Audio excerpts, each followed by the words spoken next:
Watkins here, and I wanted to make this quick video, kind of like a vlog, because there's something that I haven't been sharing with you that I have been actually working on for the last couple of months, and I haven't really written anything. Actually, I haven't said anything about it. But it's been a big part of my life, and I guess I've held it back because I thought it wasn't relevant. But I'm starting to realize that it actually really is. So, as you know, I cured my food addiction and my emotional eating and a whole bunch of, binge eating disorder and yo-yo dieting and all that kind of stuff. And you might remember that I got married in summer of 2015. And then I very quickly separated after about 6 months of being married. Well, what I didn't tell you about that is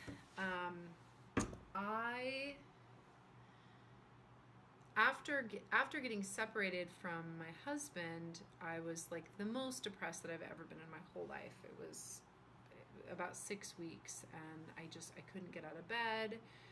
I had a whole bunch of things planned for myself, and then by 10 a.m. I was like vegging out on Netflix. I probably didn't even send any emails during that time. I just literally couldn't do anything at all. And it was so bad that I was almost about ready to move back in with my dad because I just didn't know what to do with myself.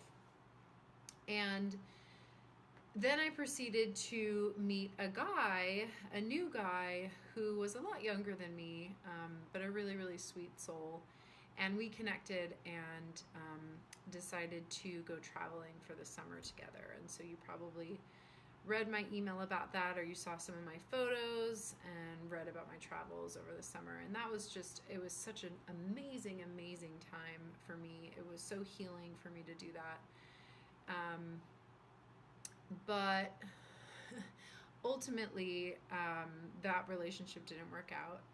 And what was great about it was that he was very in, and I think my heart wasn't quite ready to be fully 100% in. And when he felt me pulling away, he found resources, and he was looking like everywhere to try to find things that would help us.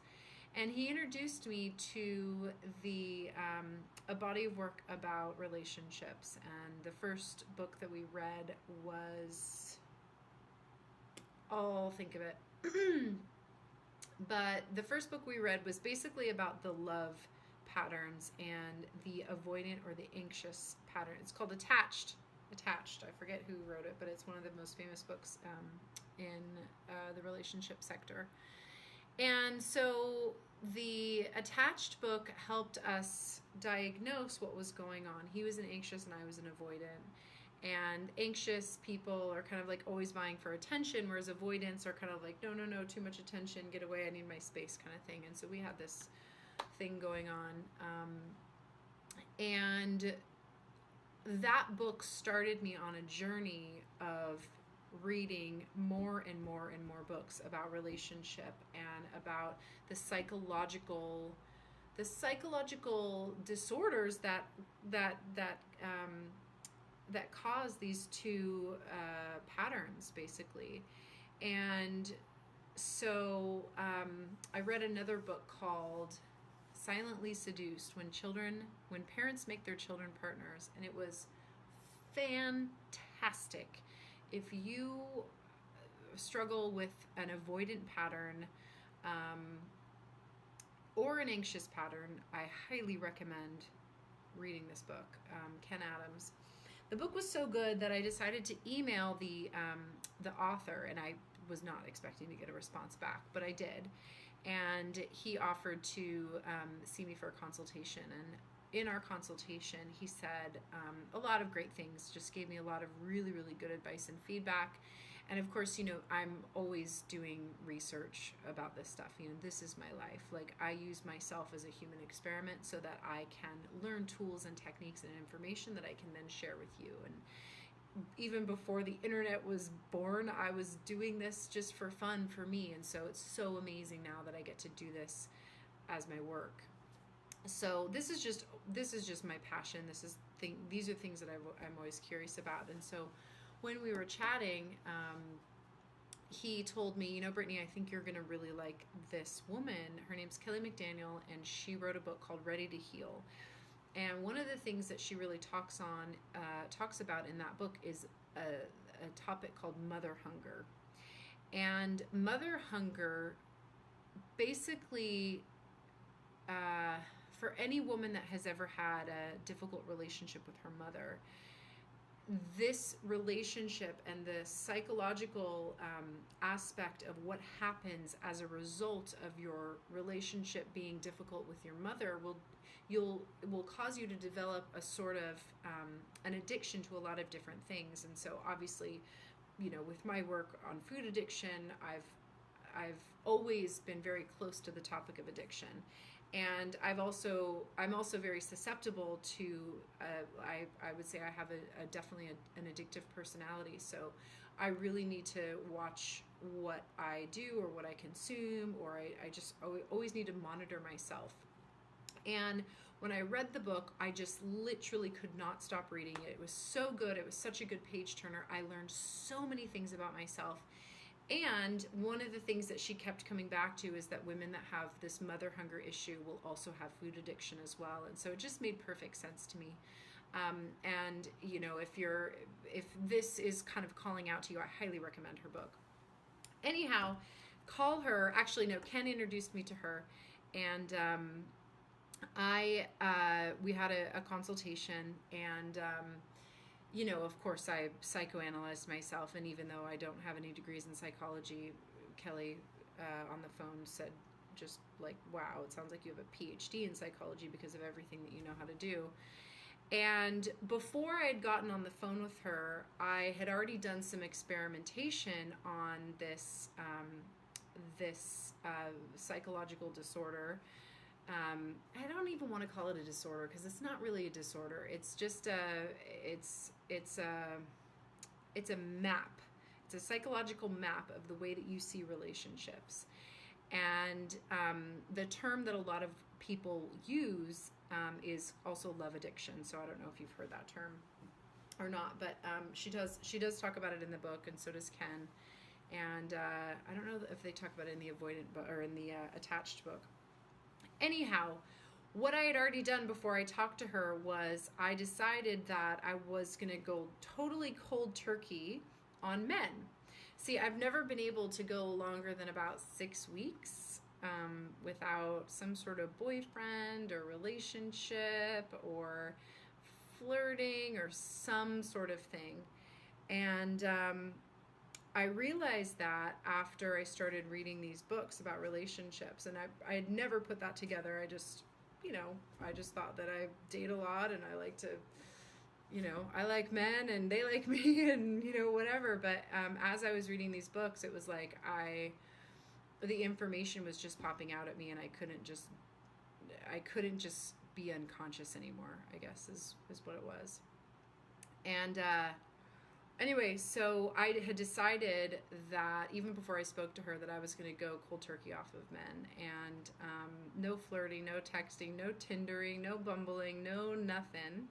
Totally single, just me by myself. And it was really, really, really interesting because around day 30 of this, I call it the dark night of my soul, the darkest night of my soul. Because the last day, it was like day 29 or 30, I can't remember exactly which day, and I had so much anxiety that I had to take anxiety pills, and I had some. I was in Thailand in the summer traveling with that younger guy, and Thailand always gives me anxiety. Every time I go there, I swear that I'll never go back. I get so much anxiety when I'm there. I end up in the hospital with like anxiety pills. So I had some extra pills, and I ended up taking 2, not 1, but 2, because the first one didn't work. So I took a second one, and that didn't work either. And I had done all my techniques, all my tricks. I mean, you guys know, like, I am Like, I have been sold on the fact that, you know what, no matter what problem comes up, I know that I can fix it. And yes, that's true with food addiction, but this was just a whole nother ball game that I had. None of my techniques were working. And I didn't know what to do, but what I ended up doing was I ended up asking myself,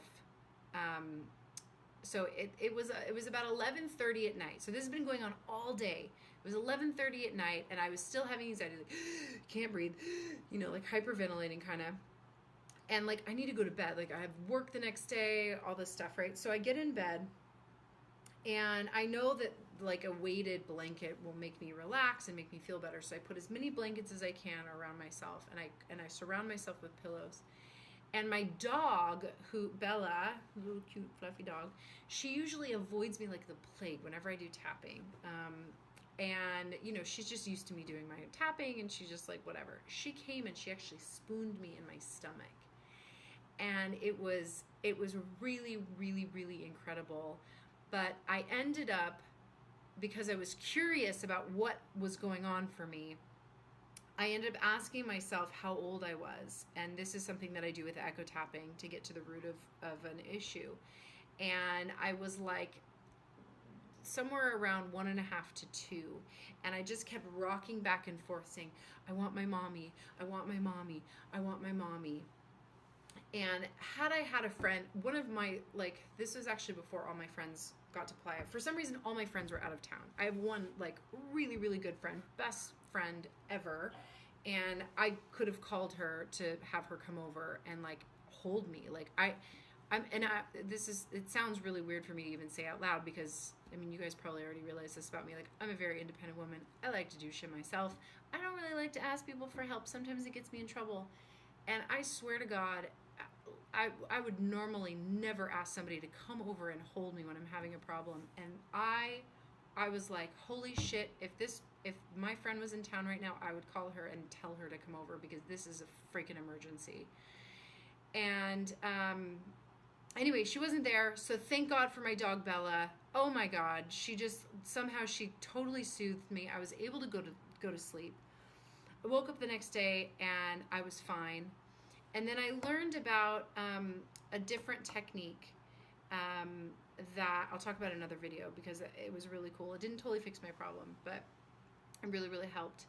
And I ended up realizing what intuitively I felt was that I really needed to fix this, to heal this mother hunger wound. And I knew that by reading Kelly's book that she did this and that, this was the thing that she works on. So anyway, so we had our consultation and she says, well, I've got a full calendar, but I do leave one weekend open every month to do intensive workshops with me.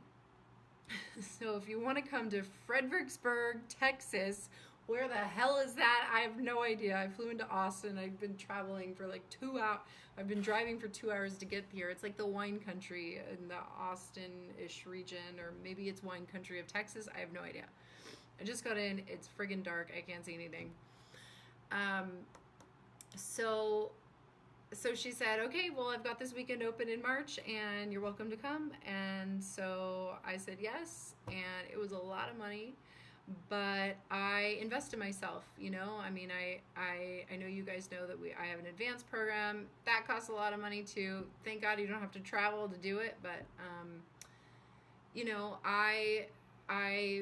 I feel like people who are an expert at what they do are absolutely, absolutely worth the high dollar amount. And I'm grateful to be able to pay that. And so I'm here. I just checked in and I wanted to make this video to just kind of catch you up and tell you about the work that I'm doing. And I've got a lot of ideas for some new videos coming. I just bought an awesome new camera too, so the video quality is going to be really, really good. And yeah, so tomorrow's my first day. I start at 10 a.m. It's like 10 o'clock at night or something. I just literally checked into the hotel and I had a 2-hour drive here. So I was thinking about this video, and so I just wanted to make it before I went to bed and chickened out. So anyway, that's what I've been up to, and just wanted to catch you up. If you like this video, please give me a thumbs up. If you want to leave a comment, please leave me a comment below. And if you are watching this on YouTube, please hit subscribe. And if you're watching it on Facebook, please click like. It really helps me out to have you guys like and subscribe, because it enables me to do more things like this, to take more trips, to invest in more coaching and therapy so that I can learn more and then relay that back to you. So it really means a lot to me. So there you go. There it is. And look out for some more updates. I have no idea what to expect, but I'm sure this weekend will be pretty transformational. All right. Take care. Have a great day or night, whatever time it is for you. Bye.